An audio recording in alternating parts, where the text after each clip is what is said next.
بسم اللہ الرحمن الرحیم۔ السلام علیکم دوستو، آج بات کرتے ہیں غسل کے بارے میں۔ تو دو حدیث میں آپ کے سامنے رکھتا ہوں۔ بسم اللہ الرحمن الرحیم۔ عبداللہ بن یوسف، مالک حشام، عروہ، ام المومنین حضرت عائشہ رضی اللہ عنہا سے روایت کرتے ہیں کہ نبی کریم صلی اللہ علیہ وسلم نے حب جنابت کا غسل فرماتے تو شروع میں دونوں ہاتھ دھوتے، پھر وضو کرتے جس طرح کے نماز کے لیے وضو فرماتے تھے، پھر اپنی انگلیوں کو پانی میں ڈالتے اور اس سے بالوں کی جڑ میں خلال کرتے، پھر اپنے سر پر دونوں ہاتھوں سے 3 چلو ڈالتے، پھر اپنے سارے جسم مبارک پر پانی بہاتے۔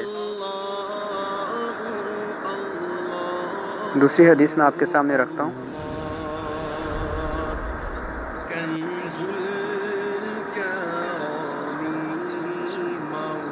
موسیٰ بن اسماعیل، عبد الواحد عماش، سالم بن ابی الجعد، قریب ابن عباس رضی اللہ عنہ کے آزاد کردہ غلام ابن عباس رضی اللہ عنہ سے روایت کرتے ہیں کہ میمونہ رضی اللہ عنہ نے فرمایا کہ میں نے نبی کریم صلی اللہ علیہ وسلم کے لیے پانی رکھ دیا تھا تاکہ آپ صلی اللہ علیہ وسلم غسل فرما لیں۔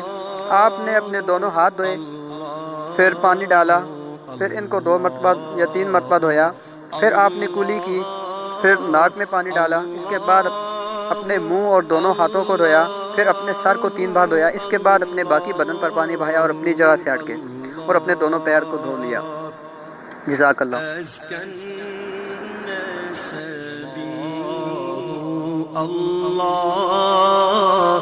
اللہ